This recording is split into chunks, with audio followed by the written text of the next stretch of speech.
Et voilà, le cours sur les machines de Turing.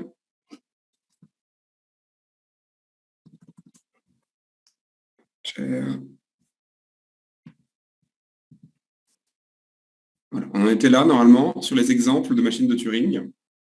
On avait fait des exemples de machines de Turing qui reconnaissaient les nombres pairs, qui ajoutaient 1 à un nombre écrit en unaire et en binaire.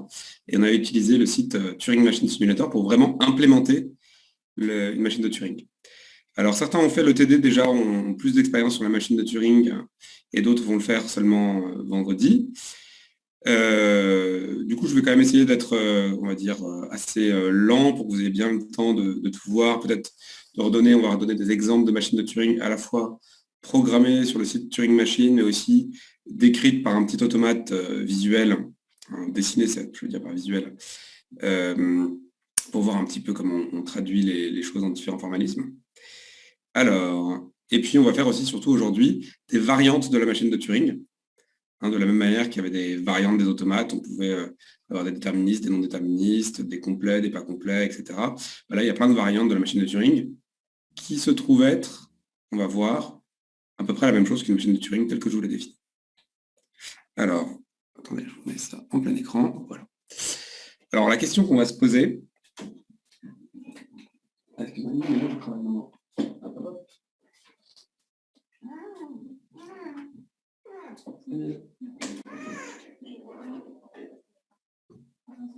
Désolé pour l'interruption. C'est le problème de faire le cours beaucoup trop tôt le matin.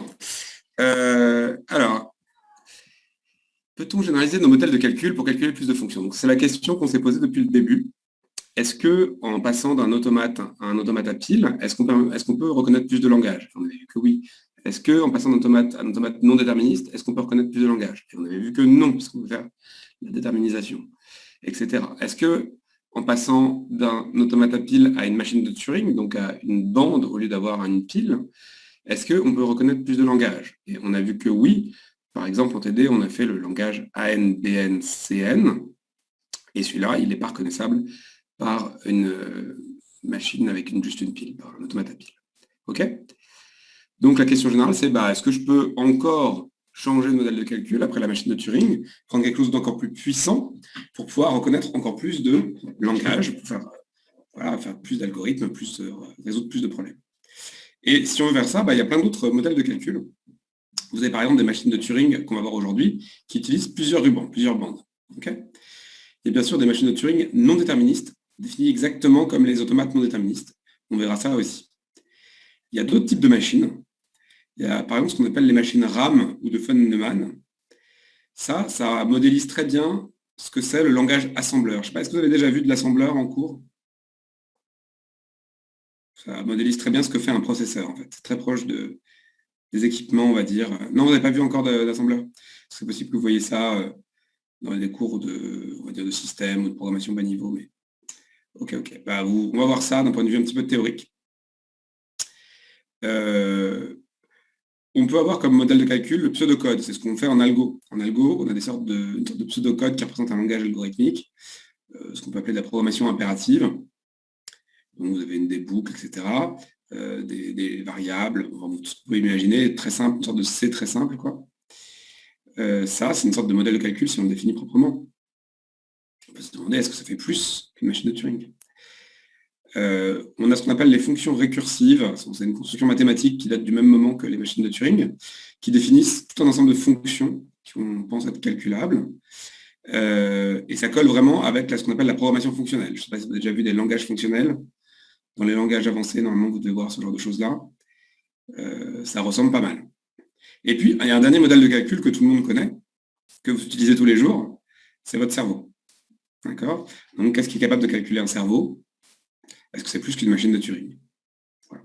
Il y a bien d'autres modèles de calcul, je vous ai donné des exemples qui sont pas trop exotiques et où qu'on va traiter. Et alors, ce qu'on appelle la calculabilité, c'est un domaine de l'informatique où on s'intéresse justement au pouvoir de calcul de tous les modèles de calcul. On se demande qu'est-ce qu'ils sont capables de calculer ces modèles? Est-ce que celui-là est plus fort, plus général qu'un autre? On a déjà vu ces questions-là finalement sur les automates. Et maintenant, on arrive sur les machines de Turing et sur d'autres choses, on se pose les mêmes questions. Et en fait, ce qui se passe, c'est qu'on croit, c'est une conjecture, ça s'appelle la thèse de Church, qu'en fait, à partir du moment où on est suffisamment général, tout ressemble à une machine de Turing. Donc toute fonction qu'on peut calculer par un dispositif, disons un dispositif physique, est calculable par une machine de Turing. Alors c'est une conjecture. Si vous ne dites pas physique, toute fonction calculable est calculable par une machine de Turing, ça ne veut rien dire parce que on peut définir n'importe quel modèle de calcul, même des trucs qui, juste par définition, savent reconnaître n'importe quel langage, n'importe quel problème. C'est pas très intéressant. Donc on est obligé de dire par un dispositif physique, et ça c'est très difficile à définir, mais il y a quand même des physiciens qui sont un petit peu attaqués à la tâche, qui expliquent un peu comment on représente de l'information en physique, et il y a des preuves partielles de cette conjecture. C'est-à-dire qu'on a des bons indices pour penser que c'est vrai. Et en tout cas, personne, depuis 100 ans qu'on se pose ce genre de questions, n'a réussi à trouver un modèle de calcul qui soit plus général que les machines de Turing. Donc, ce que je dis là en dessous, c'est une conjecture qui est renforcée par l'expérience, parce que pour l'instant, tous les modèles qu'on a essayé de proposer qui sont un petit peu généraux se sont trouvés être équivalents aux machines de Turing, c'est-à-dire qu'ils peuvent permettre de reconnaître exactement les mêmes langages. C'est-à-dire qu'il ne faut pas forcément les mêmes calculs exactement pareils, mais ils vont reconnaître les mêmes langages. OK. Alors, on va s'attaquer à la première généralisation qui est très naturelle. Et si même là, ça a l'air un petit peu lourd au niveau formel, on va voir des exemples. Et ça va permettre en fait d'écrire plus simplement des machines de Turing qui reconnaissent des langages. Et l'idée, c'est quoi? C'est de dire, au lieu d'avoir un ruban, on va se permettre un certain nombre de rubans pour la machine de Turing. Donc, K ruban, où K, c'est un paramètre. D'accord? On regarde une machine à K ruban. Et du coup, qu'est-ce qu'il va y avoir sur chaque ruban? Il va y avoir une tête de lecture, exactement comme sur la machine à un ruban. Sur la machine à un ruban, vous aviez une tête de lecture qui pointait sur un symbole sur le ruban. Ben là, comme on a K rubans, on va avoir K têtes de lecture, une sur chaque ruban. Et voilà. Et donc, quand on regarde une configuration de la machine de Turing, il nous faut quoi? Il nous faut l'état de chaque bande. C'est ce qu'on voit ici, la configuration, la B1, B2, BK, c'est l'état de chaque bande. Qu'est-ce qu'il y a écrit sur chaque bande? Et puis post 1, post 2, post K, c'est quoi? C'est la position de chaque tête de lecture sur chaque bande. Okay, donc c'est juste on a dupliqué la bande, hein, on a mis K. Voilà. Et puis bah, il y a toujours les états de la machine de Turing, mais il y en a besoin d'un seul, bien sûr. Q. Il n'y a pas un état par bande, il y a un état global pour toute la machine. Ça va pour tout le monde? OK. Et du coup, quand on fait une fonction de transition, qu'est-ce qu'on a comme information et vers quoi on doit aller? Et ben, vous avez votre machine de Turing, elle a un état. Donc déjà, il y a l'état. Ce qu'on voit ici, c'est Q. Ici, Q. Mais il y a aussi, du coup, K-bande. Donc, ce qu'elle lie à une étape de calcul, ce n'est pas une information sur une bande. C'est K information sur K-bande. Alors, on aurait pu faire différemment. On aurait pu dire, à chaque étape, elle va lire une des bandes. Par exemple, dans l'ordre, la première, puis la deuxième, puis la troisième, etc. Mais c'est plus simple de dire, elle lit simultanément toutes les bandes. Donc, elle lit K symbole. Donc, ce qu'elle a comme entrée, c'est, pour faire la transition, les K symboles que je vois sur mes K bandes et mon état. Et ça va me dire comment je fais ma transition, comment je change d'état, comment je change de configuration plus exactement. Et donc, qu'est-ce qu'il faut dire? Il faut dire ces K symboles que je le vois, comment je les remplace. C'est exactement comme ça pour la machine à Turing à un ruban. Dans la machine à Turing à un ruban, on lit ce qu'il y a sur la tête de lecture et on remplace éventuellement par une nouvelle lettre. Et bien là, on fait ça sur les K rubans à la fois. Et puis, dans la machine de Turing à un ruban, ensuite, on déplace la tête de lecture. Et bien là, c'est pareil, on déplace la tête de lecture sur les K rubans. C'est pour ça que vous voyez ici LSR puissance K. Ah oui, j'ai mis c'est L, mais c'était... je ne sais pas pourquoi j'ai... Ouais. Enfin, je regarde, je ne sais plus quelle notation j'avais mis. Je vais regarder. Est-ce que j'avais mis en anglais? Est-ce que j'avais mis en français? J'avais mis en anglais. Du coup, en TD, j'avais dû mettre gauche et droite. Alors, je suis désolé de ne pas être resté consistant. OK. J'avais mis en anglais. LSR comme left, stay et right. Donc, ça veut dire aller à gauche, rester sur place et aller à droite. OK? Donc, vous voyez, c'est vraiment une génération très naturelle. On prend, au lieu d'un ruban, plusieurs rubans et il se passe exactement la même chose. Alors, parfois, ce qu'on fait, c'est qu'on dispose des rubans spéciaux réservés à un usage sur la machine de Turing. Donc, si vous allez regarder des définitions dans d'autres bouquins ou sur Internet, etc., il y a pas mal de variantes. Parfois, vous avez un ruban spécial pour l'entrée. Je ne l'ai pas écrit sur le transparent, là, mais il y a parfois un ruban spécial pour l'entrée. Et ce ruban, il est en lecture seule, on ne peut pas le modifier. Bon, pourquoi pas. Et parfois, il y a un ruban spécial pour la sortie. Et c'est pareil, celui-là, il est en écriture seule, on ne peut pas le modifier, par exemple. Okay, ça permet de faire des choses un peu plus clean parfois, mais en fait, c'est pas la peine, c'est pas nécessaire. D'accord? Nous, on ne le fera pas, mais je vous le dis. Par contre, quand même, quand il y a plusieurs rubans, c'est là où la notion de ruban de sortie peut avoir un sens. Vu qu'on veut parfois calculer des fonctions, il faut dire quand la machine s'arrête, qu'est-ce que c'est notre sortie. Donc, il faut dire sur quel ruban se trouve la sortie, par exemple. OK? C'est pour ça que souvent, on a un ruban spécial de sortie. Si on a un seul ruban, le ruban de sortie, c'est forcément le ruban. Alors, on va voir des exemples de machines à k rubans. On va essayer de les programmer. On va essayer de donner aussi leur automate en le dessinant. Alors, il faut que je lance Turing Machine Simulator, qui est donc le petit site sur lequel on construit nos machines de Turing. Il y a d'autres programmes et d'autres sites. Si vous voulez utiliser d'autres, il n'y a aucun problème. Tout est relativement similaire. Celui-là, il est simple et bien fait. Donc. Hop. Voilà. Alors, qu'est-ce que c'est la première machine qu'on va essayer de faire? On voit ici, c'est une machine qui calcule. Il faut écrire l'entrée à l'envers sur le second ruban. Donc, on va avoir deux rubans. OK? Et on va vouloir réécrire. On veut écrire à l'envers. OK? Donc, je vous remonte le site. Vous vous rappelez comment ça marche? Donc, la syntaxe, elle est donnée ici. Il faut donner le nom de la machine. Ça, c'est juste joli, mais ça ne sert à rien. Et copier à l'envers. Je vais appeler copie à l'envers. Voilà. Il faut toujours donner l'état initial, les états acceptants. Alors, l'état initial, nous, on va l'appeler Q0, comme d'hab. Et l'état acceptant, on va l'appeler Qax, comme d'hab, ou j'aurais pu l'appeler accept. Dans le cours, j'appelle ça accept. Allez, on va l'appeler accept. Ça va? Et donc ensuite, ce qui est important, c'est d'écrire la fonction delta. Vous voyez, la fonction delta, c'est l'état courant et le symbole lu, ou les symboles lus, il y a plusieurs symboles.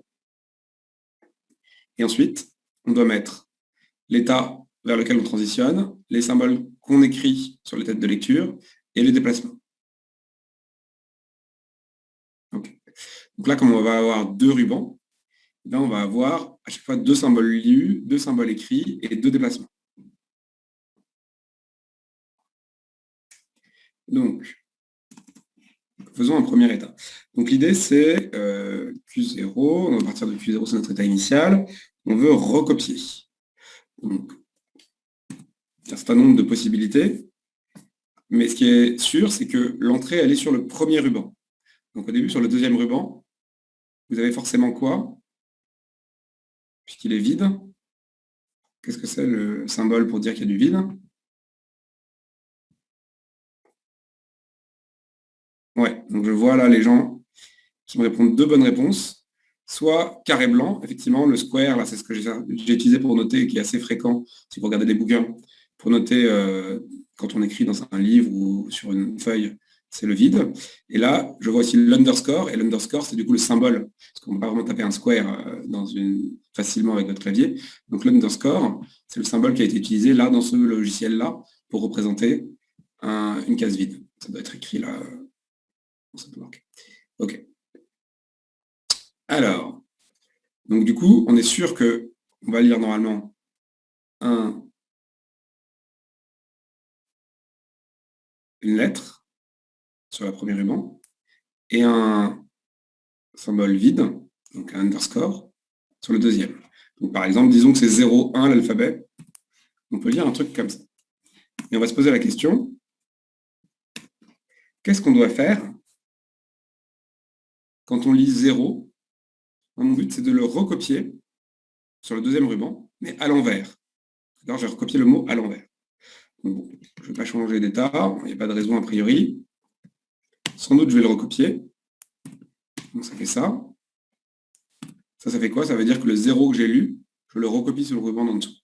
Mais comment est-ce que je vais faire pour le faire à l'envers? Est-ce que quelqu'un a une idée?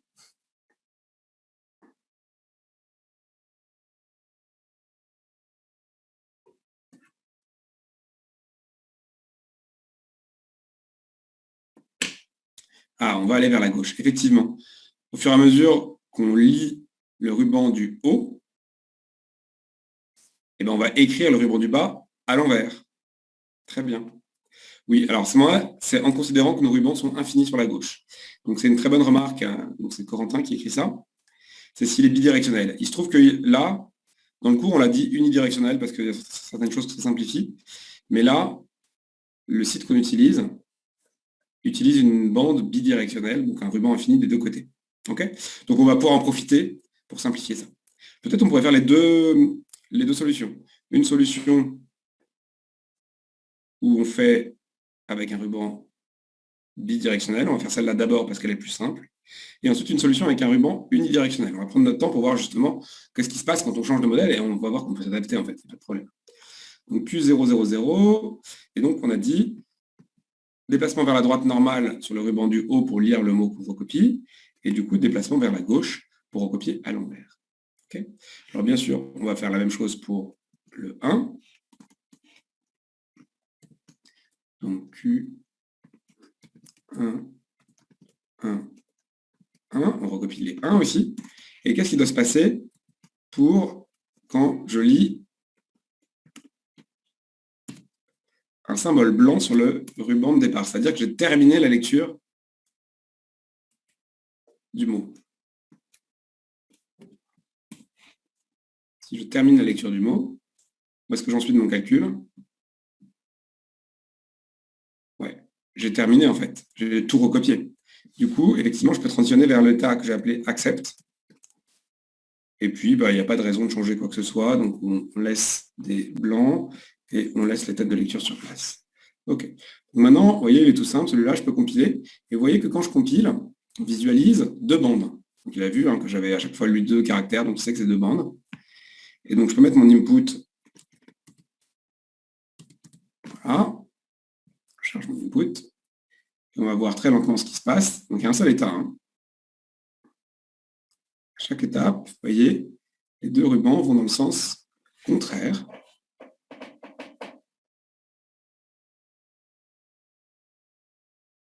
Et voilà, on s'arrête comme ça. Et effectivement, sur le deuxième ruban, vous voyez, il y a bien le premier mot écrit à l'envers. Donc, juste en échangeant les sens de parcours, on a pu inverser le sens du mot. Un peu comme si on écrivait dans une pile, où on inverse finalement le sens des lettres. Ça va pour tout le monde? Est-ce que vous avez des questions sur cette machine à deux rubans, sur son code, sur l'utilisation du site? Est-ce qu'il y a des choses dans la syntaxe qui ne vous parlent pas? Donc je répète, l'underscore ici, ça veut dire blanc, c'est comme le carré. Le supérieur et le inférieur, ça veut dire gauche et droite. Vous voyez, la flèche, elle indique dans quelle direction ça va. Et le petit tiret, ça veut dire rester sur place. Tout ça, c'est marqué dans la documentation sur le site. C'est tout ce qu'il faut savoir. Les noms des états, vous pouvez mettre ce que vous voulez. C'est juste une chaîne de caractères, un nom d'état. Okay, il faut juste préciser qui est votre état initial, qui est votre état acceptant. Okay, l'état acceptant, en fait, c'est l'état, vu que vous calculez plutôt quelque chose sur un ruban, ben en fait, ça correspond à un état qui dit j'arrête. Et mon résultat est sur, du coup, ici, le deuxième ruban. Alors, on va dessiner cet automate pour que tout soit vraiment clair. Je lance.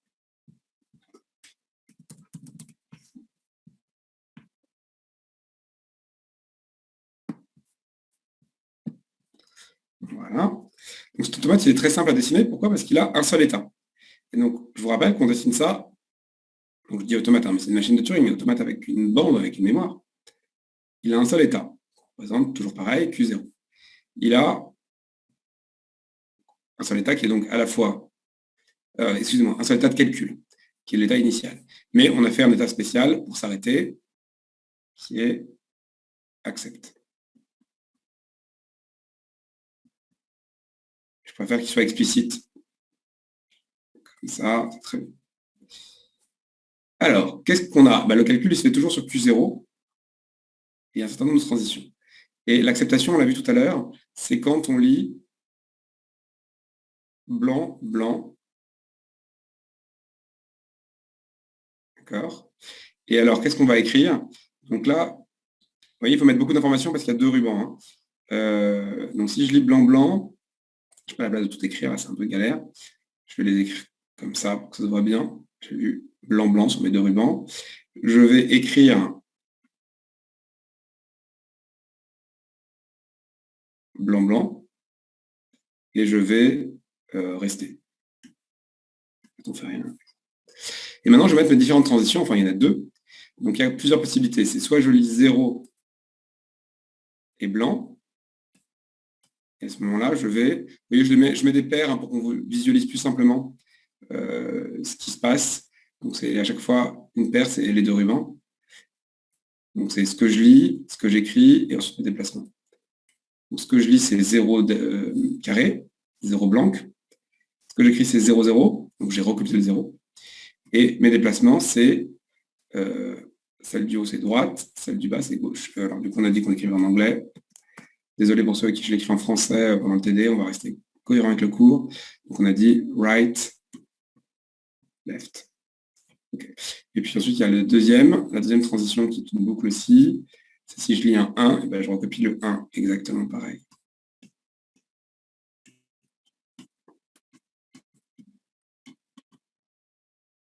Voilà. Alors dites-moi si vous avez des questions sur cette machine de Turing, le lien entre ce qu'on a programmé et ce petit automate. Ce petit automate est exactement la même chose que le code qu'on a mis sur le site. D'accord? Les deux sont équivalents. Si je lis cet automate, j'ai toutes les transitions, je peux les entrer dans la machine de Turing sur le site, et vice-versa. C'est juste 2 représentations différentes de la même machine de Turing. Ok. Je ne vois pas de questions, je me dis que ça va, mais n'hésitez pas à m'interrompre quand même. Alors, ce qu'on peut se poser comme question maintenant, c'est, on a un peu triché, on a utilisé un ruban bidirectionnel, or dans la définition, on avait un ruban unidirectionnel, c'est-à-dire qui commençait à 0, et on ne pouvait pas aller en dessous de 0. Comment est-ce que je peux me faire pour faire cet algo, donc cet algo qui recopie mais à l'envers un mot, comment est-ce que je peux le faire sans tricher, avec un ruban unidirectionnel, donc avec ce qu'on avait dans la définition au départ? Est-ce que vous avez des propositions? Ah, je n'avais pas vu, excusez-moi, que c'était déjà dans le chat. Ouais, il faut déplacer le curseur tout à droite avec la barre de lecture, puis on lit vers la gauche pour le recopier en sens normal. Tout à fait. Donc on part, l'idée effectivement est la suivante. Si vous voulez faire avec un ruban unidirectionnel, il va falloir déplacer d'abord votre flèche tout à droite, ici, et puis il va falloir lire le mot d'entrée à l'envers, au fur et à mesure qu'on va copier le mot de sortie à l'endroit. Donc on va essayer ça. Il va nous falloir plus d'états du coup. Ok. Donc, on va avoir Q0 qui va toujours sur la droite. Lui, il s'en fiche de savoir ce qu'il y a. Donc s'il y a 0 et blanc, il ne recopie rien. Il ne recopie rien. Il va à droite, mais ici, il reste. Q1, il ne recopie rien. Il va à droite, il reste. Si il voit ça, il passe dans un état qu'on va appeler Q-copie. Et du coup, il retourne à gauche, il reste. OK. Et maintenant, on va faire la copie elle-même. Vous voyez un peu plus de détails. Il y a un premier état où on fait aller la première tête de lecture, celle du premier ruban, tout à droite. On se rend compte qu'on allait tout à droite parce qu'on lit un symbole blanc et on se remet un cran à gauche pour être sur le début, mais sur la fin, sur le début, quand on regarde le mot à l'envers, donc sur le dernier symbole du mot. Et puis à partir de ce moment-là, on va recopier. Donc on va faire Q-copie. On copie cette fois-ci en lisant le mot en haut de la droite vers la gauche. On écrit le mot en bas, de la gauche vers la droite. Qcopy 0 blanc, ça va nous donner Qcopy 0, 0. Et donc cette fois-ci, celui du haut qui va vers la gauche, celui du bas qui va vers la droite. Je recopie ce bloc-là. Je fais la même chose avec des 1.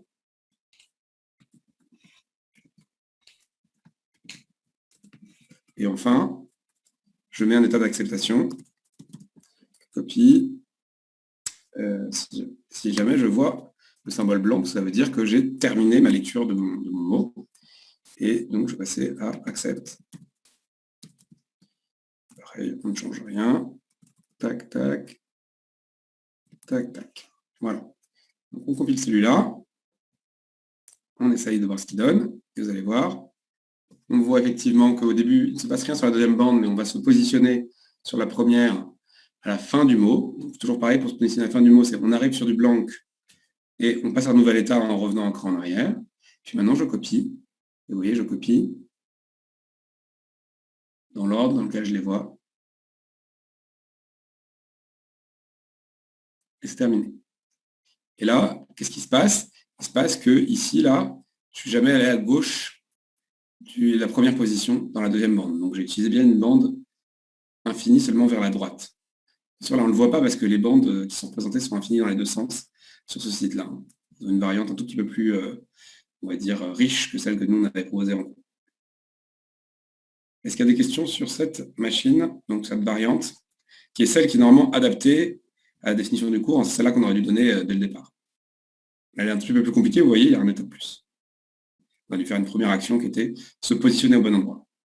Et en fait, ça, il faut avoir en tête comment est-ce que je fais. Ah, je peux juste run encore, oui, bien sûr. Avec le même... je vais changer de mot pour changer. Hop. Vous voyez, au début, je suis dans l'état Q0. Qu'est-ce qu'il fait cet état Q0? Il se contente d'aller vers la droite jusqu'à trouver un symbole blanc. Donc, ça veut dire qu'il va à la fin du mot. Hop. Là, il a trouvé un état, un symbole blanc. Donc, il passe dans un nouvel état et il se positionne du coup sur le dernier caractère du mot. OK? Ça, c'est un truc qu'il faut bien avoir en tête parce que ceux qui ont déjà fait le TD l'ont vu, savoir se déplacer vers la droite ou vers la gauche d'un mot, c'est un truc qu'on fait tout le temps en fait. D'accord? Dans un algorithme avec une machine de Turing, on passe notre temps à se dire, bon là, il faut que j'aille au bout du mot. Alors on va au bout du mot avec ce genre de méthode qu'on a vu. Ou il faut que j'aille au bout du mot vers la gauche ou vers la droite. Ou il faut que j'aille sur le premier zéro, donc je vais aller sur la droite tant que je ne vois pas de zéro. Je vais aller sur la gauche tant que je ne vois pas de 1, etc. Ce genre de choses-là, c'est vraiment des trucs de base, on va dire, hein, des fonctions de base d'une machine de Turing, quand on veut programmer un truc avec. Et donc là, c'est l'étape Qcopy. Qcopy, à chaque étape, il va lire un caractère en haut et le recopier en bas. Mais vous voyez que en haut, ça va vers la gauche et en bas, ça va vers la droite. Donc on fait bien à l'envers. Effectivement, on va avoir 0, 0, 0, 1, 1, 1 et 1, 1, 1, 0, 0 en bas. Et on s'arrête quand on a fini la lecture du mot en haut. Voilà. C'est bon? Ok, super. Alors, on peut passer à un autre exemple. Donc, imaginons qu'on a une entrée x dièse y. Donc, le dièse, c'est un séparateur, hein, juste une lettre qui ne va pas apparaître ni dans x ni dans y, pour qu'on puisse savoir comment les deux sont séparés. Et notre but, c'est de le séparer en deux. Donc, xy, ça code la paire xy, deux informations. Et on voudrait mettre la première information sur le ruban du haut et la deuxième information sur le ruban du bas. Comment est-ce que je vais faire ça?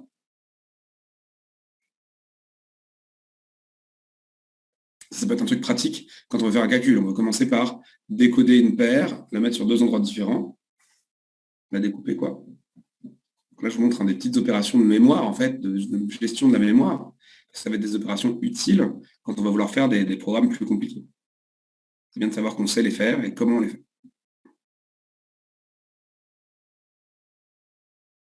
Est-ce que quelqu'un a une idée comment je vais faire si j'ai x dièse y comme entrée pour avoir comme sortie x sur le premier ruban, y sur le second?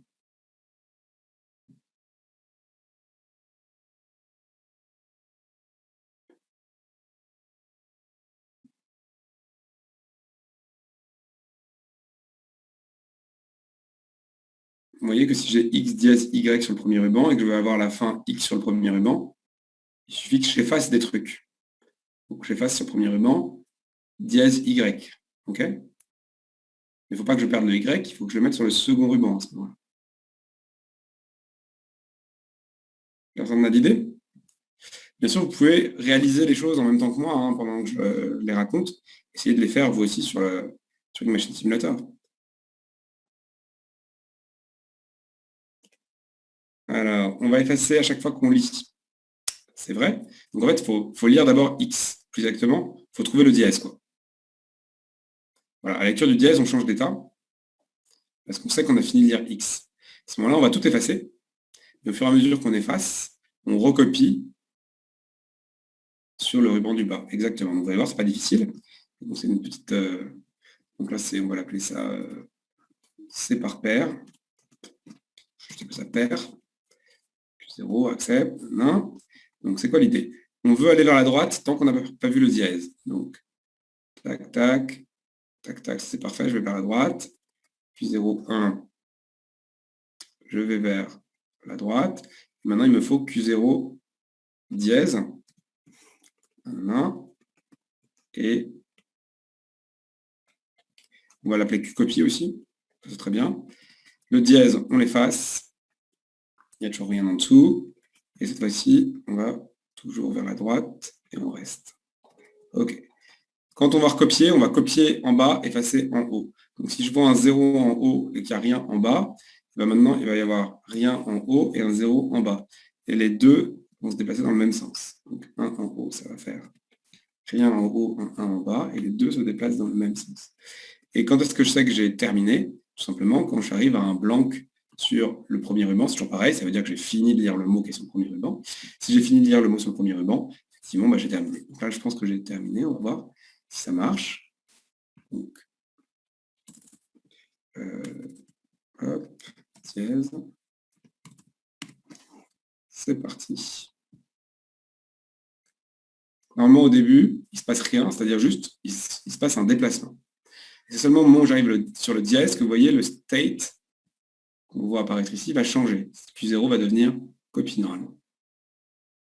Voilà. Et maintenant, hop, on voit les lettres qui se transfèrent.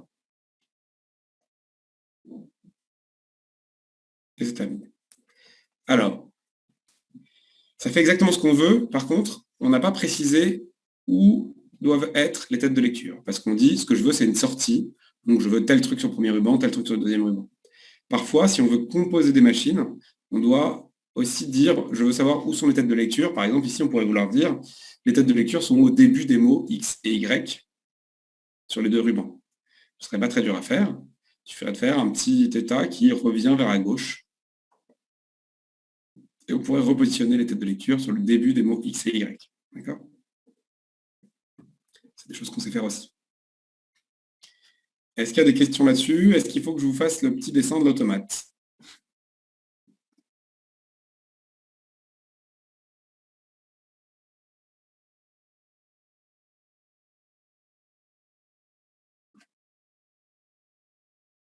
Ok.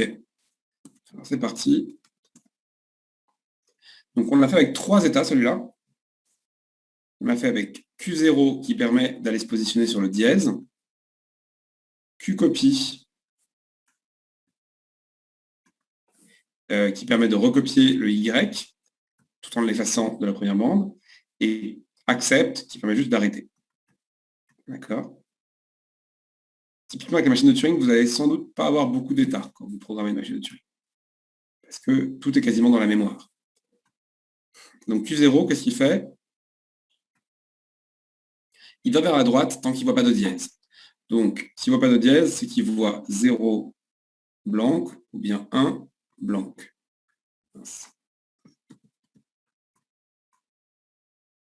OK. Qu'est-ce qu'il écrit? Ce qu'il voit, c'est-à-dire qu'il ne modifie pas ce qu'il voit. J'ai mis un blanc ici. Des blancs, bien sûr. On a dit qu'on mettait des carrés quand on n'était pas sur le site. C'est la notation standard. Et comment est-ce que je me déplace? La seule chose qui se passe, et bien vers la droite sur la bande du haut. Et j'ai pas besoin de me déplacer sur la bande du bas. De toute façon, tout est blanc et je n'y fais rien dessus. Donc, ça va être Right, stay. Right, stay. Là, c'est un état classique de je me déplace vers la droite. Et le moment où il se passe un truc, c'est quand je détecte un dièse. Donc, ça, cette forme-là, dièse, blanc. Le dièse, on l'efface. Du coup, je ne le promets pas, n'importe quoi. On l'efface, je dis. Et continue à se déplacer vers la droite. Voilà. Maintenant, on est sur Q-copy. Ça veut dire quoi? Ça veut dire que la tête de lecture, elle est positionnée sur la première lettre de Y. Donc maintenant, on veut effacer Y qu'on lit sur la première bande et on veut le mettre sur la deuxième bande. Donc c'est vraiment un je lis et je copie, quoi. Et donc, on fait une boucle là-dessus. Et selon que ce soit des 0 et des 1, on va faire ça, on va les recopier. Donc si j'ai 0 vide, ben, je vais mettre vide 0. Hein, je transfère ce qui était sur la première bande sur la deuxième bande, tout simplement. Et vice-versa. Et puis, les deux vont aller vers la droite, puisque là, on lit et on écrit. Hein. On utilise les deux rubans. 1, hop, carré 1, et à droite, à droite. OK. Et comment est-ce qu'on voit qu'on a terminé? C'est toujours pareil. C'est, je suis arrivé à la fin du mot qui m'intéresse. La fin, ça veut dire, je vois un blanc, et donc je vais passer sur l'état acceptant. Donc ça se voit quand il y a du coup un blanc sur la bande du haut, mais forcément un blanc sur la bande du bas aussi. Hein. Alors on ne touche pas à ce qu'il y a, on ne peut pas changer, et on n'a pas la peine de bouger non plus. Voilà. Donc voici l'automate, un peu plus compliqué, qui décrit le programme qu'on vient de voir. Alors ce qui est important quand on voit une machine de Turing, c'est de savoir dessiner ça, c'est utile. Savoir écrire la liste des transitions, savoir la programmer sur le site, par exemple, c'est utile aussi. Mais savoir se décrire le fonctionnement de la machine de Turing de manière informelle, c'est très important. Et la description ici, c'est parce que sinon on n'arrive pas à les deviner, ces machines. Donc il faut relier ça un peu à un algo, tel qu'on écrit un algo, c'est de dire, je vais sur la droite tant que je ne vois pas de symbole comme ça, puis ensuite, je vais sur la gauche tout en recopiant, puis ensuite, blablabla. Donc, vous voyez, il y a des phases dans l'algorithme, ça correspond à des changements d'état. Et puis, il y a des trucs style boucle. Je vais vers tant que. OK? Et ça, on sait le faire après en écrivant correctement nos états. Mais dans notre tête, c'est plutôt comme ça qu'on se représente le fonctionnement d'une machine. Ça va? Alors, du coup, si on voulait que les deux soient alignés, on aurait fait comment? Donc, alignés dans quel sens? Dans le sens... Là, ils sont tout à fait alignés, c'est-à-dire que si on considère que c'est un ruban unidirectionnel et que la première lettre elle est sur 0 au début, et bien là, tel qu'on l'a fait, ah oui, c'est pas tout à fait vrai, ils ne sont pas alignés. Le deuxième, il part bien à 0, là, tel qu'on l'a fait, mais le premier, il part pas à la position 0, puisqu'on a effacé... Ah si, si, on efface Y. Non, c'est bon. C'est bon, c'est bon. Les deux sont... Le X est bien la position 0 sur son ruban, et le Y aussi, vu comme on l'a écrit. Donc, ils sont tout à fait alignés. Mais ça, on s'en fiche qu'ils soient alignés en réalité. Je veux dire, c'est des positions un peu relatives de lecture. Ça ne peut pas changer grand-chose, qu'ils soient alignés ou pas alignés. On ne peut jamais demander est-ce que je suis sur la position 10, d'accord, dans le modèle. On ne connaît pas la position quand on est dans la machine de Turing. Je veux dire, elle existe, la tête de lecture est quelque part, mais on ne sait pas si c'est la position 10 ou 100. OK? Donc, c'est pas très important. Par contre, des choses du genre, je veux que la tête de lecture soit au début du mot, ça a un sens. Ça peut être utile quand ensuite on va faire un deuxième truc derrière. Mais de savoir ou fixer une position pour la tête de lecture, c'est pas très intéressant. Ça change rien. Ok, alors on a un dernier exemple pour qu'on soit vraiment à l'aise avec ça. Et ah oui, tester si une entrée est un palindrome. Alors le problème, c'est que ça, c'est dans les exercices. Donc pour ceux qui ne l'ont pas déjà fait, bon, ça va être un petit peu une grosse aide, mais c'est pas grave. On va le faire rapidement. Et puis, vous le referez vous-même vendredi. Comme ça, vous aurez eu une aide. Donc un palindrome avec deux deux rubans, c'est plus facile. Donc on pourrait utiliser l'idée on copie à l'envers le mot. D'accord? Donc on va faire ça. L'idée, ça va être quoi? Ça va être de dire, j'ai un mot d'entrée, je vais le recopier. Et puis, ce que je vais faire, c'est que je vais le lire dans un sens sur le premier ruban, dans l'autre sens sur le deuxième ruban. Si je lis la même chose, c'est que c'est un mot qu'on peut lire de la gauche vers la droite et de la droite vers la gauche de façon à ce que ce soit égal, c'est-à-dire c'est un palindrome, c'est la définition d'un palindrome. Okay, si jamais dans cette lecture je vois des choses différentes, bah, je rejette. C'est pas un palindrome.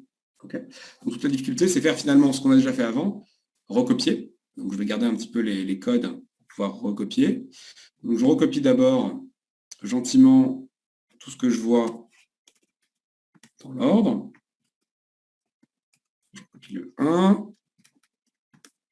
Quand tout d'un coup j'ai terminé ma recopie, parce que je trouve des blancs, je vais passer à un autre état que je vais appeler Q1. Alors cet état Q1, qu'est-ce que je vais faire avec? Il faut que j'aille me positionner ailleurs, par exemple sur le mot du haut, par exemple. Donc Q1, tac, tac, tac. On va aller vers la gauche. Et lui, il va rester sur place. Q1, il va aller vers la gauche tant qu'on n'a pas rencontré de blanc en haut, c'est-à-dire qu'on n'est pas revenu au début du haut. Donc, qu'est-ce que je vais rencontrer? Je vais rencontrer un 0 sur la bande du haut, mais forcément toujours un blanc en bas. Q1, je vais rencontrer, si j'ai rencontré un 0, je ne touche pas, hein, je fais que vers la gauche. Mince, virgule, gauche, virgule. Voilà. Donc là, ce Q1, c'est je me déplace vers la gauche sur la bande du haut. Donc après, je recopie et je fais la même chose pour le 1. Voilà. Et ensuite, ce qui m'intéresse, c'est qu'est-ce qui se passe si jamais je rencontre deux blancs. Ça veut dire que j'ai fini d'aller à gauche sur la bande du haut. Donc, je vais passer dans un nouvel état qui va être maintenant le test des deux mots. L'un que je vais lire de la gauche vers la droite sur la première bande et l'autre de la droite vers la gauche sur la deuxième bande. Donc, Q2, je ne touche pas, je ne touche pas. Et il faut que je me repositionne vers la droite en haut pour être sur la première lettre. Et avec celui-là aussi, il faut que je me positionne sur la gauche. Voilà. Donc là, maintenant, c'est bon. Dans Q2, je suis sur la première lettre sur le ruban du haut, la dernière lettre sur le ruban du bas. Et c'est les mêmes mots en haut et en bas.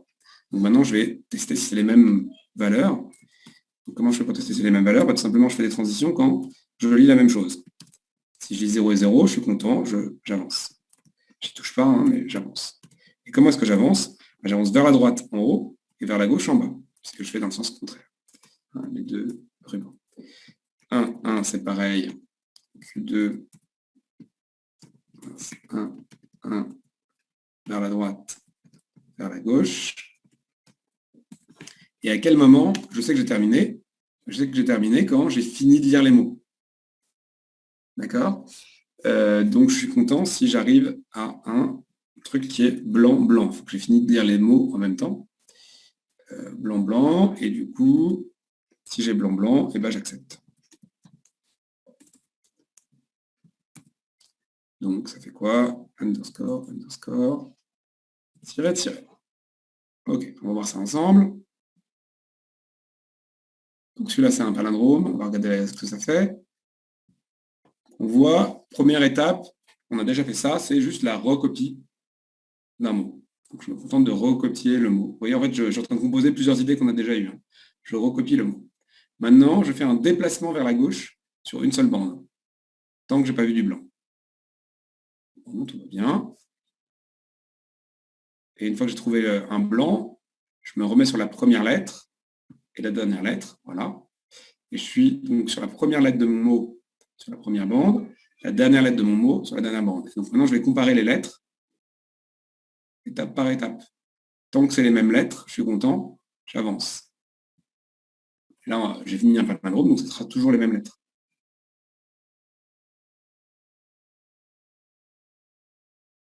Et enfin, j'arrive sur blanc-blanc. Ça veut dire que j'ai lu entièrement mon mot à l'endroit, à l'envers, et qu'il n'y a pas eu de problème. J'accepte. Alors, qu'est-ce qui se passe si mon mot n'est pas un palindrome? Comme ça, par exemple. Eh ben, il le recopie pareil.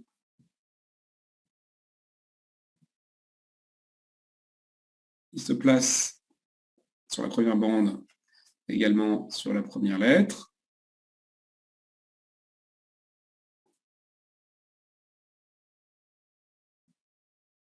Voilà. Mais là, 1, 0, ce n'est pas les mêmes lettres. Il n'y a pas de transition, donc rejet. Voilà. Hein, c'est toujours pareil, on a des automates qui sont incomplets.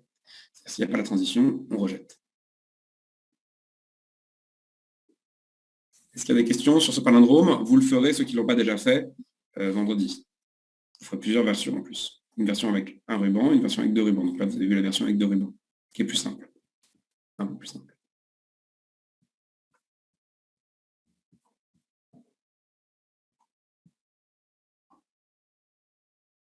Non, pas de questions. Donc j'espère que tout le monde maintenant est relativement à l'aise avec comment est-ce qu'on programme des machines de Turing. Bon, bien sûr, il faut le faire soi-même. Hein. Donc pour ça, c'est de faire à fond vos TD et de programmer tout seul sans attendre de voir les corrections. C'est comme de la programmation, quoi. Ça s'apprend en se faisant. Hein. Mais bon, j'espère que quand même vous avez bien vu comment on fait, qu'est-ce que c'est les idées de base, qu'on peut recopier de l'information, qu'on peut se déplacer. Ça, c'est important. OK. Alors, ce qu'on va montrer maintenant, c'est que on a certains modèles de calcul qui sont équivalents. Ça veut dire quoi, équivalent? Ça veut dire que ça permet de reconnaître les mêmes langages. Donc, j'ai donné la définition formelle ici. Donc, si on a deux modèles de calcul, donc, par exemple, c'est quoi deux modèles de calcul? C'est les machines de Turing à un ruban et les machines de Turing à deux rubans. C'est deux modèles de calcul différents. D'accord? Et ben, on va dire qu'il y a un modèle qui simule l'autre si pour toute machine du premier modèle, alors j'écris dans quel sens, le modèle de calcul M1 simule le modèle de calcul M2. Voilà. À ce moment-là, si je simule le deuxième modèle par le premier modèle, ça veut dire que si je regarde une machine du deuxième modèle, je peux trouver une machine du premier modèle qui reconnaît le même langage que la machine de mon deuxième modèle. D'accord? Ça veut dire, dans ce sens-là, que M1, le modèle de calcul M1, permet de reconnaître tous les langages que permet de reconnaître le deuxième modèle. Et puis, c'est équivalent si c'est vrai dans les deux sens. OK? Et alors, comment est-ce qu'on fait ça en pratique? Ça veut dire qu'un modèle simule un autre. Généralement, ça veut dire quoi? Ça veut dire que si je prends ma machine du deuxième modèle de calcul, par exemple, les machines à deux rubans, et ben, je vais réussir à trouver une machine avec un ruban. Et si je regarde leur calcul, c'est-à-dire la suite de configuration, si je regarde la suite de configuration de ce que je veux simuler, c'est-à-dire ma machine à deux rubans, ben, je vais trouver une machine à un ruban qui va reproduire, pas exactement, mais qui va reproduire quelque chose qui est la même chose que cette suite de configuration. D'accord? Donc en fait, on reproduit le calcul pas à pas. Mais c'est possible que un pas de calcul de ma machine M2 par exemple avec deux rubans, j'ai besoin de plein de pas de calcul pour reproduire ce qui se passe avec ma machine M1. Mais l'idée, c'est vraiment de reproduire la suite des configurations quand on simule, généralement. On n'est pas obligé dans la définition, c'est pas obligé, mais en pratique, c'est comme ça que ça va se passer. C'est on regarde le calcul et on montre qu'on peut faire le même calcul, éventuellement en prenant plus d'étapes, avec un autre modèle de calcul. Donc pour l'instant, c'est un petit peu théorique, mais je vais vous montrer justement comment est-ce qu'on fait pour simuler des machines à plusieurs rubans avec un seul ruban, par exemple, des machines avec un gros alphabet avec un petit alphabet, ou plein d'autres choses encore. Okay, c'est vraiment la méthode de base. Hein, on veut montrer que les choses sont équivalentes. Par exemple, excusez-moi, on a déjà montré qu'un certain nombre de modèles de calcul étaient équivalents au début du cours, en fait. Par exemple, quand on a dit je sais déterminiser les automates non déterministes. Qu'est-ce que ça veut dire, ça? Ça veut dire que si j'ai un automate non déterministe, je sais fabriquer un automate déterministe qui reconnaît le même langage. Donc ça veut exactement dire que les automates déterministes peuvent simuler les automates non déterministes. Et les automates non déterministes simulent automatiquement les automates déterministes, puisque les automates déterministes font partie des automates non déterministes. Et dans ce sens-là, il n'y a aucun problème. Donc cette idée-là de simulation et d'équivalence de modèles de calcul, en fait, on l'a déjà vu au début du cours. Là, j'ai juste un tout petit peu formalisé et on va l'utiliser, la montrer sur un certain nombre de modèles de calcul qui ressemblent aux machines de Turing. Alors, effectivement, le premier truc à faire, c'est montrer qu'en fait, qu'un ruban et un ruban, c'est la même chose. C'est équivalent, ça sait reconnaître les mêmes modèles. C'est quoi l'intérêt? L'intérêt, c'est de dire, j'ai le droit d'utiliser autant de rubans que je veux, si ça m'arrange pour écrire un algorithme avec une machine de Turing. De toute façon, je ne me suis pas donné plus de puissance, c'est la même chose, je peux toujours le ramener si j'ai besoin à un seul ruban. OK? Ça facilite la vie, en fait. Alors l'idée, c'est quoi? Je vais vous donner l'idée de la preuve, je vais essayer de vous dessiner un petit exemple. L'idée, c'est qu'il va falloir coder un calcul qui se fait normalement sur 4 rubans, sur un seul ruban. OK? Et donc l'idée, c'est que K cases consécutives de votre machine avec un ruban vont représenter une case des K rubans. Donc, vous voyez, par exemple, les K cases à la position I de vos K rubans, je fais un petit dessin, vont être à plat. Donc, on va faire ça avec 2 rubans, d'accord, hein, pour simplifier le dessin. Donc là, vous avez une machine avec 2 rubans. Hop. Vous avez les cases en position I. D'accord. OK. Ça, c'est la machine avec 2 rubans. Et bien, dans la machine avec un ruban qui va les simuler,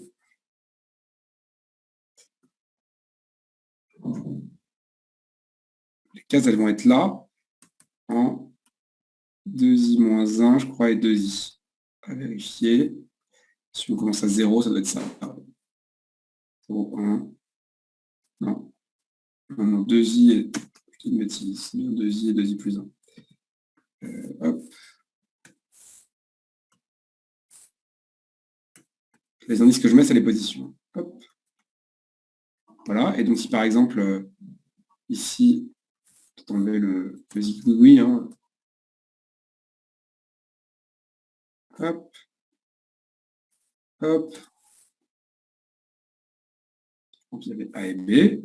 Ici, il va y avoir A et B. Ça, c'est la machine avec un ruban.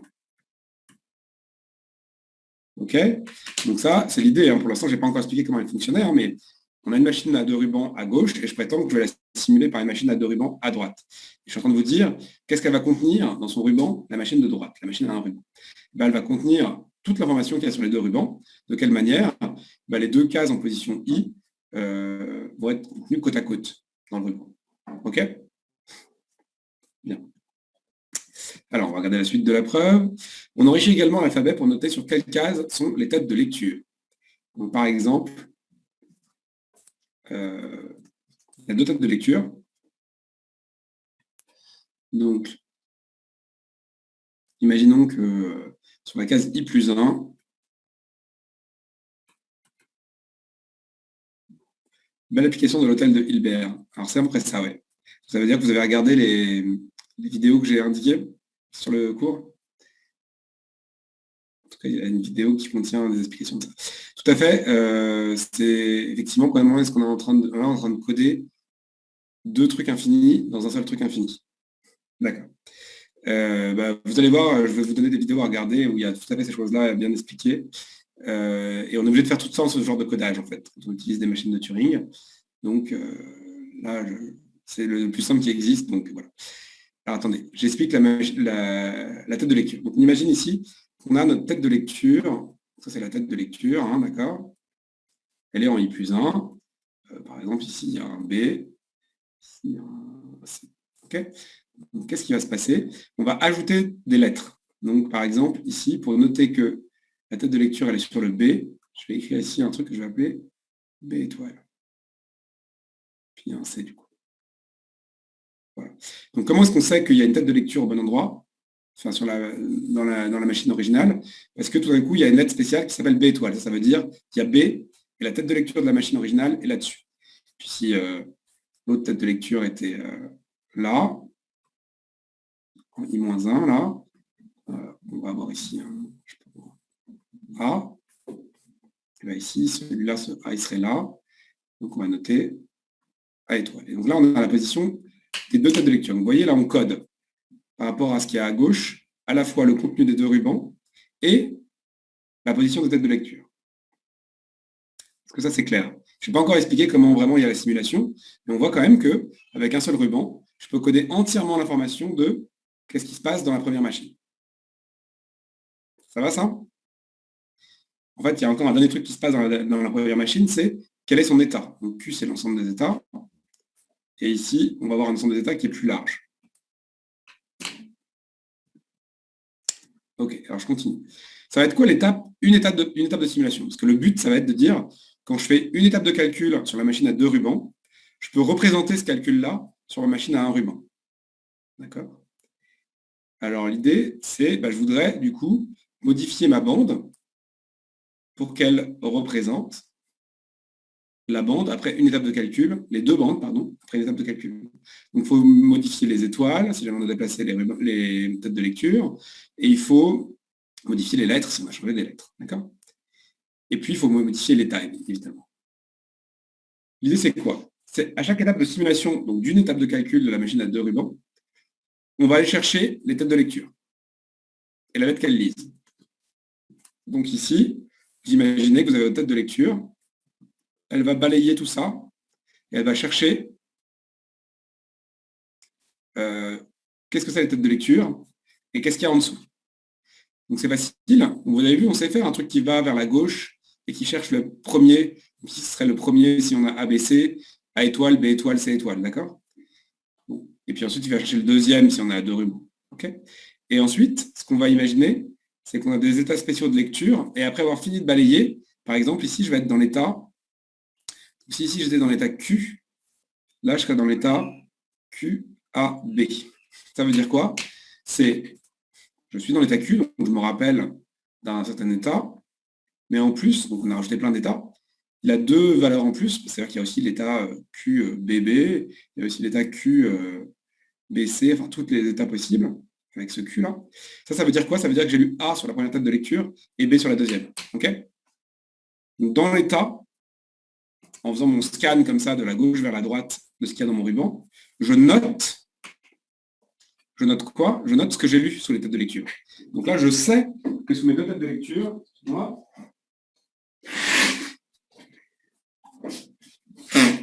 je sais que j'ai lu A et B sous mes deux têtes de lecture. A, c'est sous la première. Alors là, du coup, j'ai écrit ça AB, mais c'est une bêtise.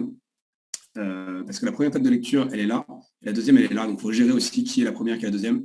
Éventuellement, on peut utiliser des symboles différents, ou là, vu que c'est toujours une case sur deux, on sait quelle case on a, et du coup, mais bon, c'est un peu chiant à programmer. Le mieux, c'est d'utiliser plus de symboles, je crois. Donc ici, c'est QBA qu'on aurait. Donc, est-ce que c'est clair? Je ne vais pas le programmer, parce que c'est galère, et puis ça dépend bien sûr de la tête de l'automate de gauche, mais l'idée est très simple, c'est de dire, je fais un truc qui va permettre de scanner de la gauche vers la droite. Donc vous partez, on imagine qu'on a la tête de lecture au début, sur le début du mot qui est là. On va jusqu'au blanc. Au fur et à mesure, on essaie de détecter les A étoiles et les B étoiles. Et puis ça nous permet de savoir, donc on peut imaginer que il y en a c'est A étoile et l'autre c'est B, je sais pas moi, dollar. Enfin, vous faites un symbole différent, quoi. Comme ça, on sait qui est le premier, qui est le deuxième. Et ça permet de tomber à la fin sur un état qui représente trois trucs. L'état dans lequel on était ici, ça n'a pas changé. Donc, et puis où sont les têtes de lecture. Mais maintenant qu'on a cette information-là, on sait quelle transition on doit faire. On sait qu'ici, si ici j'ai Q et que je lis B et A, il y a une certaine transition. Il faut faire Q', il faut écrire par exemple ici C et ici A, et puis il faut bouger vers la droite, et puis il faut bouger vers la gauche. Par exemple, on a ça dans la transition ici de la machine à deux rubans. Ok? C'est un exemple, on peut avoir d'autres choses. Donc quand je suis sur QBA, il va falloir faire un programme qui fait ce truc-là. Et comment on fait ce truc-là? Ben, c'est pas compliqué. Quand je suis sur QBA, je rescanne tout. Quand je tombe sur ici la B $, qui est donc mon B, mon premier truc, je vois que le B, je dois le remplacer par C. Donc quand je tombe sur B $, j'écris C. Puis je vois aussi que je dois déplacer vers la gauche. Donc j'écris pas C $, j'écris bien C. Mais par contre, je vais sur un cran sur la gauche et je remplace le truc qui a un cran sur la gauche par ici B $, vous voyez? Un truc comme ça. Alors bien sûr, ce que je vous raconte là, ça demande d'écrire plein d'états intermédiaires pour faire tout ce que je fais. Vous avez vu un peu comment on fait ces états intermédiaires, c'est des trucs de déplacement, etc. Donc il faut faire QBA1, QBA2, QBA3, etc. Ce sont les différents trucs intermédiaires qu'on a. Ici, je me retrouve avec C. Alors, on crée un état générique qui regroupe chaque état des différents curseurs finalement. Ouais, c'est-à-dire que dans mes états que je vais créer, donc il y en aura beaucoup plus pour ma deuxième machine, il y aura plein d'infos. Il y aura dans quel état dans la première machine je suis. Si j'ai déjà lu mes symboles des différentes bandes, qu'est-ce que j'ai lu comme symbole? Donc, on pourrait aussi avoir des états du genre Q, B, rien, parce que ça veut dire que je suis en train de scanner et j'ai réussi à lire le premier symbole, mais pas encore le deuxième, par exemple. Donc, on a des états intermédiaires comme ça. Puis on peut aussi avoir donc du coup Q, B, A, je sais pas moi, 1, 2, 3, 4, etc., toute une série, pour leur donner plus de sens. Ça pourrait vouloir dire, j'ai déjà modifié le B, j'ai fait déjà ce qu'il fallait faire pour la première tête de lecture, donc le B, mais pas encore pour le A. Ou j'ai déjà fait ce qu'il faut pour le A, mais pas encore pour le B, parce que ça dépend dans quel sens vous les trouvez. J'ai déjà fait ce qu'il faut, voilà, ce genre de choses-là. J'ai déjà fait ce qu'il faut à moitié, c'est-à-dire que j'ai réécrit à la place de B, mais j'ai pas encore géré le déplacement de tête de lecture. Donc, il faut faire tout ça pas à pas. Vous voyez, il y a un nombre fini de trucs, donc on va créer tous les états. Et c'est bon, je pourrais vous les écrire, mais ils sont très nombreux, donc je préfère vous donner juste déjà l'idée, hein. Donc là, on a dit, voilà, je fais ma modification. Ensuite, je continue à scanner. Je tombe sur A étoile. Ici, A étoile, qu'est-ce qu'il faut le faire? On voit qu'on transforme A en A. Donc A, il est quand même modifié parce que la tête de lecture modifie. Donc c'est plus un A étoile, c'est un A. Et par contre, c'est son voisin de droite sur lequel est positionnée la tête de lecture. Donc l'étoile arrive ici. Et voilà ce qui se passe après la transition. Et on est content. Pourquoi est-ce qu'on est content? Parce que du coup, ça représente exactement maintenant l'état de la machine de gauche après un pas de calcul. Alors, il manque encore un dernier truc. Une fois qu'on a changé les deux lettres et qu'on a fait les deux déplacements de tête de lecture, il faut passer vers ce qu'on pourrait appeler l'état Q', d'accord? Puisque Q' ici, c'est une nouvelle étape.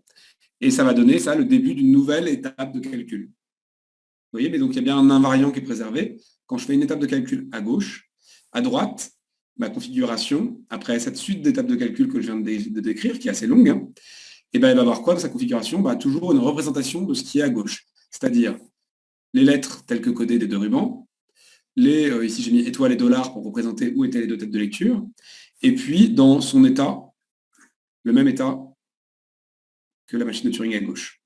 Donc il y a vraiment une simulation exacte de la suite de pas de calcul, et du coup quand ça va accepter à gauche, ça va accepter à droite. Est-ce que vous avez compris l'idée? Pas forcément tout le moindre détail. Est-ce que vous avez des questions là-dessus?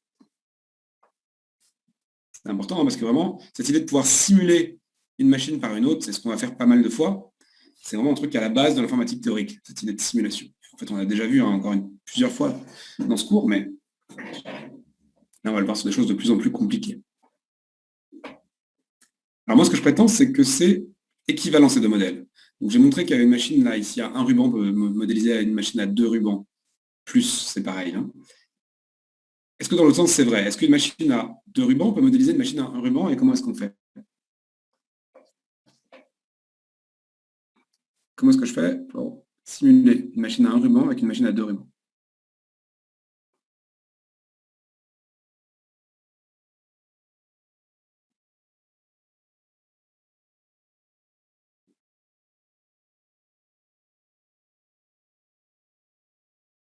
Ça, c'est une question piège parce qu'en fait, elle est très simple. C'est la même chose que comment on fait pour simuler un automate déterministe avec un automate non déterministe. On le simule en prenant le même. Parce qu'un automate déterministe, c'est en particulier un automate non déterministe. C'est pareil là. Une machine à un ruban, enfin une machine à un ruban, c'est un cas particulier d'une machine à deux rubans. Par exemple, vous prenez la machine à deux rubans, qui fait ce que fait la machine à un ruban sur son premier ruban et qui fait rien sur le deuxième ruban. Et voilà, on a simulé une machine à un ruban avec une machine à deux rubans. Juste, on n'a pas utilisé le deuxième ruban. OK? Donc là, ce qu'on a montré, c'est que c'est vraiment équivalent. On peut vraiment représenter les mêmes calculs avec les machines à 1 et à 2 rubans, ou à K rubans en général. D'accord? Donc finalement, mettre plusieurs rubans, ça n'augmente pas la puissance de calcul d'une machine de Turing. Ça va faire les mêmes choses. Ça va reconnaître exactement les mêmes langages. C'est ça qui est important. Alors, je ne vois pas beaucoup de commentaires ou de questions. J'espère que ça veut dire que vous comprenez très bien, que vous avez compris l'idée sans problème. Moi, je crois que c'est pas si simple. C'est clair, en tout cas, pour au moins une personne, ça me fait plaisir. Est-ce que c'est pas forcément si simple?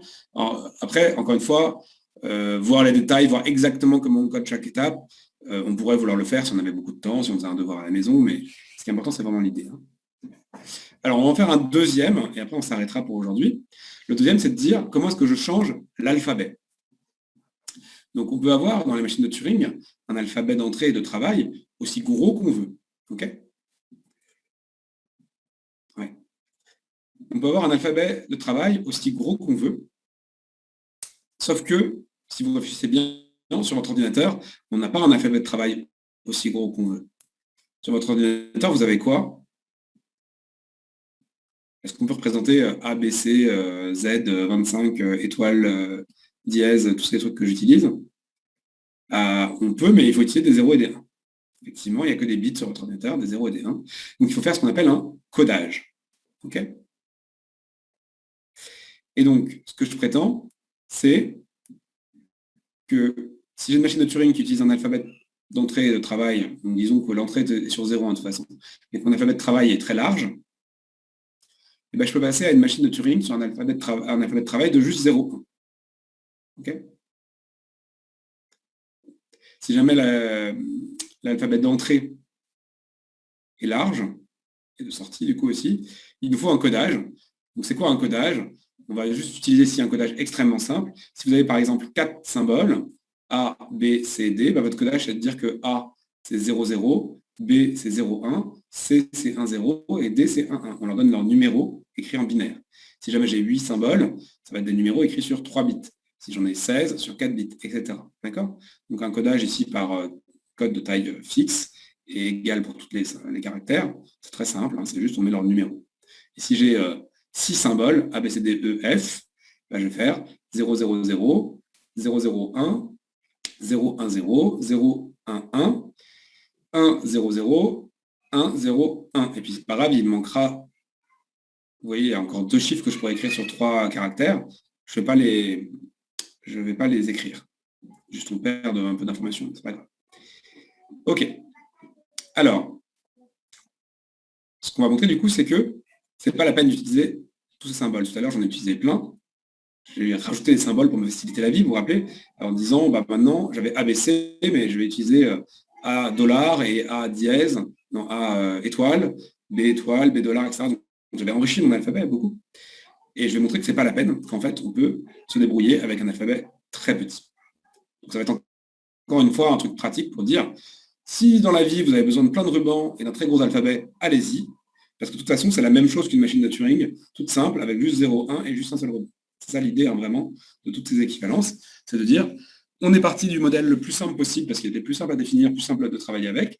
Et ensuite, quand on veut programmer, c'est-à-dire donner une machine, programmer, c'est donner une machine qui résout un problème. Ben là, on veut se donner le plus de liberté possible, pouvoir écrire sur plein de rubans, pouvoir écrire plein de lettres, et savoir qu'en fait, on n'a pas débordé du modèle de base, quoi. Alors, comment est-ce qu'on va faire pour ça? L'idée, c'est que du coup, il faut réduire un alphabet qui va avoir, on va dire, 2 puissance 15 symboles à l'alphabet 0,1. Donc, on fait ce qu'on a dit, hein, on numérote chaque symbole, on le remplace par son code en binaire. Okay, donc, de nouveau, je vais aller expliquer la transformation. Donc, on va supposer sur une bande, j'ai des lettres. Par exemple, ici, A et B. On va supposer que j'ai un alphabet qui est A, B, C, D, comme tout à l'heure. Et bien, comment est-ce que je vais coder ça? Tout simplement, le A, on a dit que c'était 0, 0, et le B, c'est 0, 1. C'est par bloc de 2, quoi. Ici, ça représente le A. Ici, ça représente le B. Maintenant, il faut se demander qu'est-ce qui se passe quand je fais une transition. Donc là, vous voyez, c'est facile d'avoir cette machine à un ruban avec ABCD et cette machine à un ruban avec des 0 et des 1 qui représentent exactement la même chose. Quand je lis 0, 0, c'est un A, quand je lis 0, 1, c'est un B, etc. Le problème, c'est que les deux machines, elles lisent case par case. Alors, comment ça va être? La tête de lecture ici va être là, si jamais elle est là. Donc, si elle était sur A, elle est au début du A dans ma machine. Puis je suppose qu'on a une transition, donc on est dans l'état Q, par exemple, ici, et on lit A. Il faut qu'on passe dans l'état Q', qu'on écrive B, et qu'on se déplace sur la droite, par exemple. Comment on va faire ça? Si on est dans l'état Q, et l'état Q, il dit la chose suivante. Il va lire les deux symboles. Donc, c'est comme tout à l'heure. On va faire Q0 et ensuite Q0, 0. Juste en allant sur la droite. Donc, j'ai lu les deux symboles. OK? Ensuite, on va se repositionner. Donc, on est arrivé, du coup, en lisant le deuxième symbole, on est arrivé là, peut-être là. Si vous lisez K symbole, bon, vous allez vous déplacer de K. Est-ce qu'il y a besoin de se repositionner? Oh non, il n'y a même pas besoin c'est même pas la peine de se repositionner, non, ça va. Parce qu'on va partir de la fin. Donc maintenant, on est sur Q00. Q00, il va falloir qu'il réécrive quoi? B. Donc bon, bah, on fait nos deux étapes, Q00, Q00, on va dire prime. Qu'est-ce qui se passe? Il faut écrire B, donc il va effacer ce 0 là, écrire un 1, hop, hop, et ici, écrire un 0 par-dessus, et on se retrouve là. Pourquoi je dis Q00 et Q0'? Parce que vous voyez, il doit faire deux pas, hein, il doit lire deux fois. Donc, chaque fois, ça nous fait des nouveaux états en fait. Vous pouvez leur donner le nom que vous voulez, mais chaque phase, chaque étape nous donne un nouvel état, mais il faut bien que l'état nous dise bien où est-ce qu'on en est. Donc ici, là, par exemple, j'ai lu un 0, ici j'ai lu 2 0, donc je sais que c'est un A en fait. Puis là, maintenant, du coup, je sais qu'il faut que je fasse ma transition puisque je suis dans l'état Q et j'ai lu un A, 0, 0. Il faut que la première lettre que je change, c'est un 1 pour avoir un B. Et puis la deuxième lettre, c'est un 0, etc. Donc je peux aller sur Q0, 0 secondes. Là, c'est bon, je suis positionné au début, j'ai changé comme il faut, mais je sais maintenant qu'il faut que je me déplace vers la droite. Donc là, c'est pareil, on va faire 2 pas vers la droite pour arriver là. Donc on peut imaginer qu'on a Q0, 0 tierce et Q0, 0 quarte. Voilà. Et ça nous permet d'arriver là. Et qu'est-ce qu'on a fait? Eh bien, on a changé la lettre A en le code de la lettre B. Et on s'est positionné au bon endroit. Donc je suis bien passé d'une configuration qui représentait ce qu'il y avait dans la machine à gauche avec l'alphabet ABCD. J'ai fait un pas de calcul à gauche, et ici un certain nombre de pas de calcul m'a redonné la configuration qui représente ce qu'il y a à gauche après un pas de calcul. Okay, ce qui est important, c'est que vous voyez, je ne vous ai pas donné toutes les étapes, mais j'ai introduit un nombre fini, fixé d'états pour chaque état, pour chaque ici état, croix, truc que j'ai lu. Donc, pour chaque état fois chaque lettre, j'ai introduit un certain nombre fixé d'états intermédiaires qui permettent ensuite de simuler exactement ce qui se passe à gauche. Voilà. Donc là, je l'ai donné pour un exemple, mais on peut donner une définition formelle qui, à partir de l'automate de gauche, vous donne l'automate de droite. D'ailleurs, on pourrait faire un petit projet comme ça, où on vous dit, bah, vous prenez en entrée la description en C d'un automate, d'une machine de Turing, comme ça, avec un alphabet ABCD, et ça crée automatiquement le code de la machine de Turing qui marche sur 0,1. On pourrait faire ça. OK? C'est bien un programme qui transforme une machine en une autre. Ce qu'on peut voir un petit peu comme une sorte de compilateur, en tout cas une étape de transformation de compilation. C'est pas exactement un compilateur total, mais c'est le genre de transformation que font les compilateurs. Qui simplifie en fait le code que vous écrivez en plusieurs phases. Ok, je vois qu'il est 9h19. On va s'arrêter là. Oui, parce qu'après, c'est les machines de Turing non déterministes. Il nous faut plus de temps pour parler de ça. Donc, je vous propose de s'arrêter ici. Est-ce que vous avez des questions avant qu'on s'arrête quand même?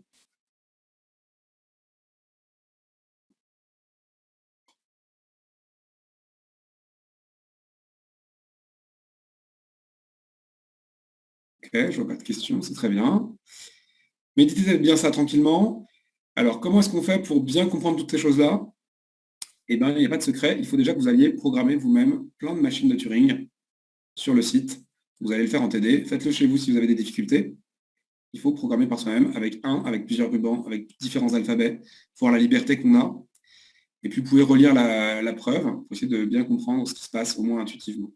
OK? Mais il faut vraiment être à l'aise avec les machines de Turing.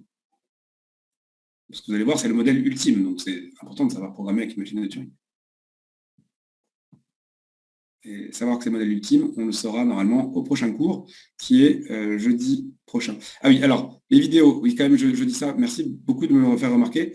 À la fin du cours, il y a encore des choses dans le cours que je n'ai pas fait, mais le dernier transparent, vous avez une liste. Vous avez une liste ici de vidéos. Alors, je voudrais que vous regardiez la première. Donc la première, je crois, Elle parle d'un truc qui me sert pour le cours d'après. Vu qu'on n'a pas fini celui-là, est-ce que j'aurai le temps de l'aborder la prochaine fois? Je crois que j'aurai le temps de l'aborder. Donc c'est important que vous la regardiez. Essayez de regarder la première vidéo qui parle de différentes notions de l'infini. Tout à l'heure, un de vos camarades a parlé de l'hôtel de Hilbert. Ben voilà. Essayez de regarder ça. C'est un truc un peu mathématique sur des notions de l'infini. Mais on va en avoir besoin pour parler de ces machines, pour parler de certaines propriétés de ces machines.